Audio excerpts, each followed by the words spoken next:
கடத்தல், பொருளை கைமாற்றி விடுறது, கட்ட பஞ்சாயத்து, இதுதான் நான் செஞ்சிட்டு இருந்த தொழில். மணிமாறன், செல்வா, என் தம்பி குமார் எல்லாரும் என்கிட்ட தான் தொழில் செஞ்சானுங்க.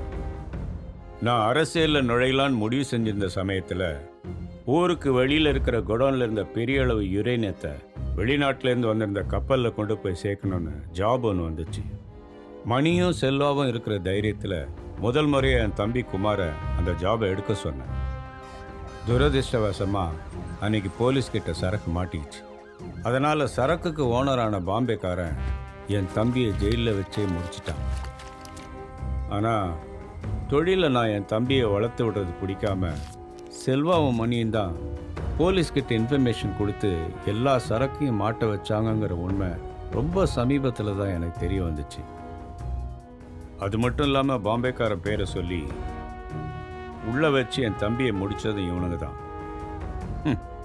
அதான் அவனுங்க வழியிலே போய் அவனுங்களை முடிக்க முடிவெடுத்து மணியோட சரக்கை போலீஸில் மாட்ட வச்சேன்.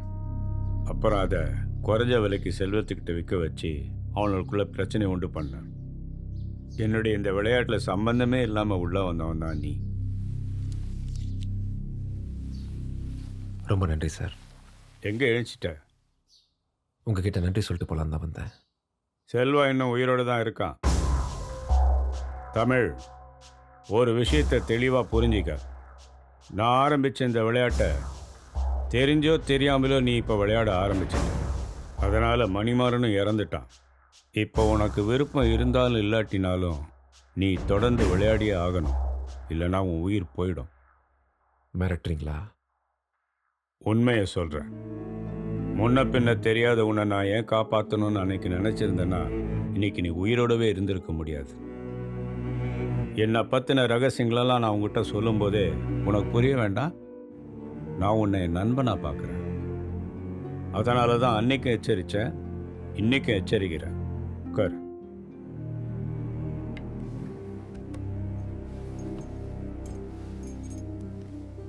எனக்கு செல்வா அழியணும், செல்வாவுக்கு நீ ஒழியணும். எதிரிக்கு எதிரி நண்பங்கிற ஃபார்முலா படி நீ செல்வாவை ஒழிக்க நான் உனக்கு உதவி பண்ணுறேன். நீங்கள் உயிரை காப்பாற்றிருக்கீங்க, அதுக்கு நான் கடமைப்பட்டிருக்கேன். அதுக்காக கொலைலாம் செய்ய முடியாது.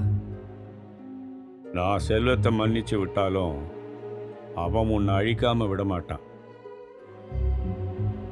இப்போ மாதிரி அப்போ நீ உன்னை காப்பாற்றிக்க, அது போதும் எனக்கு. அப்படி செஞ்சா நீங்கள் எனக்கு என்ன செய்வீங்க? செஞ்சதுக்கு அப்புறம் இல்லை, அதுக்கு முன்னாடியே செய்கிறேன். உன் ஏரியாவில் இருக்க ஏர் கண்டிஷன் பாரை உன் பேரில் லீஸ்க்கு எடுத்து தந்து உன்னை முதலாளி ஆக்குறேன். நான் சொல்கிற ஆளை போய் பாரு, உடனே முடிச்சு தரலாம். ஹலோ, நான் அஞ்சனா பேசுறேன். சொல்லுங்க அகல்யா. நல்லா இருக்கீங்களா? நல்லா இருக்கேன். சாரிங்க, கண்டினியூஸ் ஷூட்ல இருந்ததுனால ஹாஸ்பிட்டல் வந்து பார்க்க முடியல. பரவாயில்லைங்க, 2 நாள் டிஸ்சார்ஜ் பண்ணிட்டாங்க. அப்புறம் நீங்கள் கொடுத்த செக்கை நான் டெபாசிட் பண்ணல. நீங்களே ஹாஸ்பிட்டல் பில்லாம் கட்டிட்டீங்கன்னு சொன்னாங்க. அதான். அது நீங்க புது பைக் வாங்கிக்க யூஸ்ஃபுல்லா இருக்கும்னு ஹாஸ்பிட்டல் பில்ல நானே கட்டிட்டேன். அது செக்கை நீங்க டெபாசிட் பண்ணிக்கோங்க. நீங்கள் நினைக்கிற மாதிரி ஹாஸ்பிட்டலுக்கு ஒன்றும் பெருசாக செலவெல்லாம் ஆளுங்க. கோவிந்தா என்ன பேசுனதை பெருசாக எடுத்துக்காதீங்க. பரவாயில்லைங்க, என்னால உங்களுக்கு ஏற்பட்ட லாஸ்க்கு நான் கொடுத்ததா இருக்கட்டும். அப்படின்னா ஒன்று பண்ணுங்க, பணம்லாம் வேண்டாம், ஒரு வேளை நல்ல சாப்பாடாக வாங்கி கொடுங்க. டின்னருக்கு போலாமான்னு கூப்பிடுறாரு. வேணாம், ஒத்துக்காதீங்க. அகல்யா, ஹலோ. நீங்கள் அமைதியாக இருக்கிறத பார்த்தா பயப்படுறீங்கன்னு நினைக்கிறேன். பரவாயில்ல, வேணாம், விட்டுருங்க. இல்ல, அது இல்ல, ஷூட்டிங்ல இருக்கேன், அதனால. சரி, போலாம். எப்போ எங்கன்றதை நீங்களே முடிவு பண்ணிட்டு சொல்லுங்கள். சரிங்க, பாய். பாய்.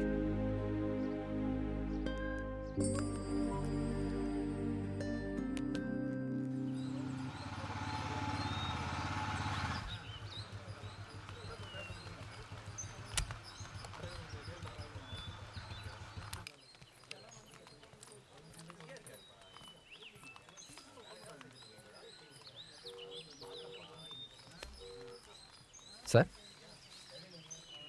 நான் தமிழரசன் பேசுகிறேன். எக்ஸ்எம்எல்ஏ கருணாகரன் சொல்லியிருந்தார் இல்லையா? சார் தமிழ்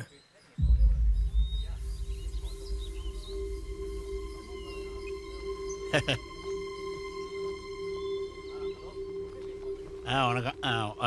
வணக்கம். நான் தியாகராஜன், மினிஸ்டர் பிஏ. அன்னைக்கு நடந்ததெல்லாம் மனசில் வச்சுக்க கூடாது, மன்னிக்கணும். இல்லை இல்லை, அதெல்லாம் நான் அப்போவே மறந்துட்டேன். ரொம்ப சந்தோஷம்ண்ணே. வாங்கண்ணே, வாங்க.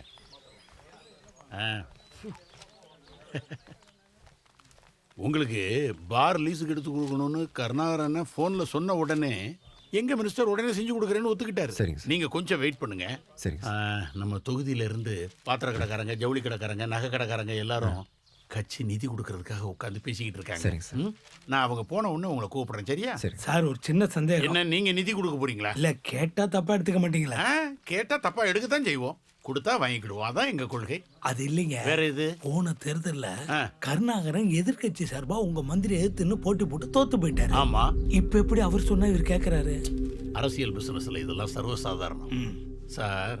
தேர்தல் வந்துச்சுன்னு வச்சுக்கோங்க, இந்த ஆளு மேடையை போட்டு அவரை திட்டுவாரு, அந்த ஆளு மேடையை போட்டு இவரை திட்டுவாரு. இப்படி ஒரு அண்டர்ஸ்டாண்டிங்லேயே ஓடிக்கிட்டு இருக்கோம். சாயங்காலம் கல்யாண வீட்டில் மீட் பண்ணிட்டாங்கன்னா கட்டி பிடிச்சிக்குவாங்க. என்ன ஏதுன்னு கேட்டீங்கன்னா, கொள்கை ரீதியா நாங்க எதிரிகள், மற்றபடி நண்பர்கள் தான் சவுண்டா ஒரு பேட்டியை கொடுத்தா போச்சு. நாளைக்கு திடீர்னு ஆட்சி மாறிடுச்சுன்னு வச்சுக்கோங்க, இவர் கேட்குற உதவியை அவர் செஞ்சுட்டு போறார். That's all. அப்ப இவங்க பேசுறதெல்லாம் கேட்டு ஓட்டு போடுற மக்கள் தான் முட்டாளுங்க. ஒரு சின்ன திருத்தனை, மக்களும் தானே அரசியல் பண்றாங்க. ஆ? இப்போ நீங்களே யோசிச்சு பாருங்க, ஆளுங்கட்சி எம்எல்ஏயும் எதிர்கட்சி எம்எல்ஏயும் ஒருத்தர் மேடையை போட்டு மாறி மாறி திட்டிட்டு ம். மற்ற நேரங்களில் கட்டி பிடிச்சி சிரிச்சுக்கிட்டு இருந்தாங்கன்னா பார்க்குற மக்கள் விரும்புவாங்களா? மாட்டாங்கண்ணே. அடுத்த தேர்தலில் 2 பேரையுமே துரோகிங்கன்னு சொல்லி தூக்கி எறிஞ்சிருவாங்க. இங்கே யாருமே முட்டாள் கிடையாது. நீங்க வெயிட் பண்ணுங்க. ஆ? வாங்க. அவர் சொன்னதுலயும் நியாயம் இருக்கு. ஆனா முதல்ல சொன்னதுதான் கொஞ்சம் குழப்பமா இருக்கு. அரசியல்வாதிகளோட அடிப்படை தத்துவம் என்ன தெரியுமாண்ணே? ஆ? மக்களுக்கு நல்லது பண்றேன்னு சொல்லிட்டு இருக்கிறவன்ட்ட பணத்தை இல்லாதவன்ட்ட ஓட்டை வாங்கிட்டு தனக்கு மட்டும் நல்லது பண்ணிக்கிறது. பணம் இருக்கவன்ட்ட கட்சி நிதி வாங்குறவன் இல்லாதவனுக்கு எப்படி நல்லது பண்ணுவான் சொல்லுங்க? அது என்னமோ உண்மைதான். சரிங்கண்ணா, சரிங்க, வஸ்தாவண்ணா. சரிங்க சார். தமிழ் வாங்க. நீ பார்த்துட்டு வா தமிழ், நான் இங்கேயே இருக்கேன். சரி வந்துடுறேன். வாங்க.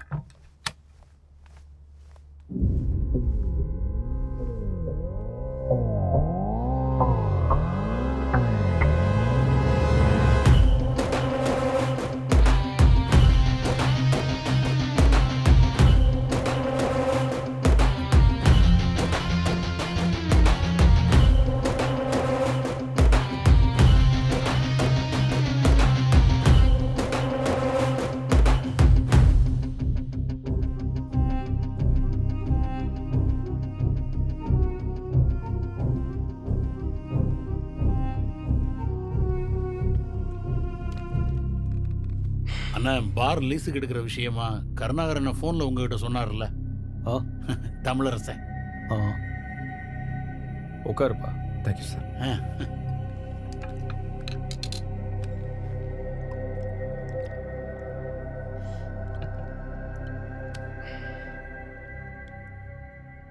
மாசம் மாசம் என் மூஞ்சே பார்த்துட்டு நிக்காம ஏசி ஆன் பண்ணியா? அண்ணே, ஏசி ஆனில் தானே இருக்கு.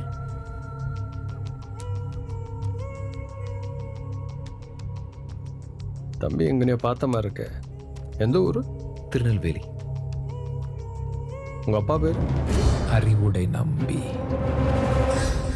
நான் திரும்ப வருவேன்னு நீ எதிர்பார்க்கல பாண்டி.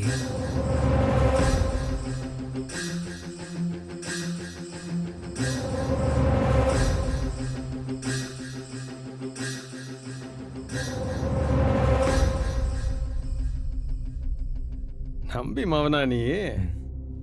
இது அப்பமே சொல்லியிருக்கலாம்ல. என் நெருங்கிய நண்பனோட மாவைய. ஓ, உங்க அப்பா அப்பமே நம்ம கட்சி கவுன்சிலர். இப்ப இருந்திருந்தாருன்னா பெரிய பொறுப்புல இருந்திருப்பார். சொல்லு நம்பி, நான் என்ன பண்ணணும்? அண்ணா நம்பி இல்லைண்ணே, தமிழரசன். தம்பி உருவத்தில் நான் நம்பியை தானே பார்க்கேன். ஓ, அதான் அப்படி கூப்பிட்டேன். சொல்லு தம்பி, நான் என்ன செய்யணும்? எங்கள் ஏரியாவில் உள்ள ஏசி பாரை லீஸ்க்கு எடுத்து தரணும்.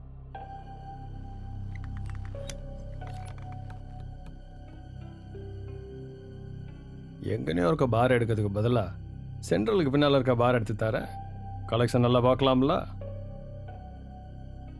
Thank you sir. ஆனா அந்த பாரை கவுன்சிலர் அன்பழக மச்சானுக்கு கேட்டிருந்தாரு. நீங்க கூட எடுத்து கொடுக்கறதா சொல்லியிருந்தீங்க. உன்னோட பெரிய அழவா இருக்கே. யாருக்கு எப்போ எதை தரணும்னு எனக்கு நல்லா தெரியும். நீ நான் சொல்லுறதை மட்டும் செய். ஆ. நீ ஒரு ஃபார்மாலிட்டிக்கு பார் டெண்டர் எடுக்கிற அப்ளிகேஷன் ஃபார்ம் ஃபில் பண்ணி கார்பரேஷன் ஆஃபீஸில் கொடுத்துரு. மற்றதை நான் பார்த்துக்கிட்டேன். ரொம்ப நன்றி சார். எப்போ எது வேணும்னாலும் கூச்சப்படாமல் வந்து கேட்கணும். தம்பி நம்ம ஆளிய பார்த்துக்கிடணும். சரிண்ணே. வேற வேற எதுவும் இல்லை சார். கட்சிக்காரனும் நிறைய பேர் காத்திருக்கானோ, இல்லைன்னா நிறைய பேசலாம். ரொம்ப நன்றி சார். சரிப்பா, தேங்க்யூ சார். போயிட்டு வா. வரேன் சார். நல்லது.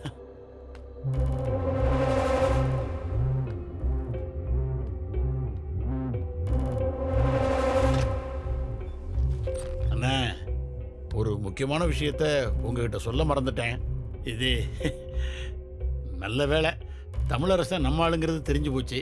இது தெரியாம நம்ம செல்வா தமிழை முடிச்சே ஆகணும்னு சுத்திட்டு அலையிறானே. சுத்தாம தெளிவா சொல்லுவேன்.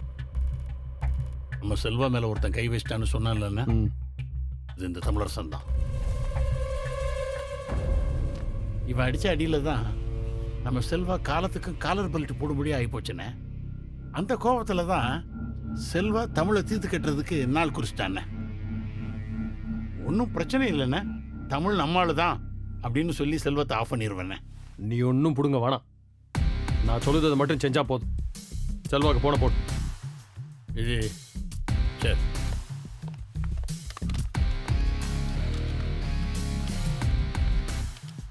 கருணாரனுக்கும் தமிழரசனுக்கும் என்ன சம்பந்தம்? தெரியலண்ணே.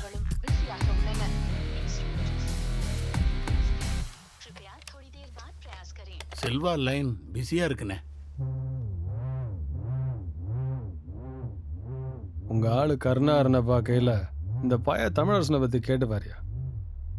நீங்க சொன்னதுல இருந்து நான் அவரை பார்க்கறது இல்லைண்ணே. கருணாரன் தமிழரசனை என்கிட்ட சும்மாலாம் அனுப்பல. இதுக்கு பின்னால பெரிய திட்டம் இருக்கும்ல. இந்த பாரு, நீ கருணாரன் ஊருகார பைய, அவன் சாதிகார பையன் தெரிஞ்சேதான் என் பிஏவா வச்சிருக்கு. மறுபடியும் திட்டமா சொல்லுதேன். இங்கே நான் என்ன பேசுதேன், ஏது செய்தேன், நீ ஏதாவது செய்தி கருணாவுக்கு போகுதுன்னு தெரிஞ்சா அப்புறம் உனக்கு சங்குதாம்ல என்ன?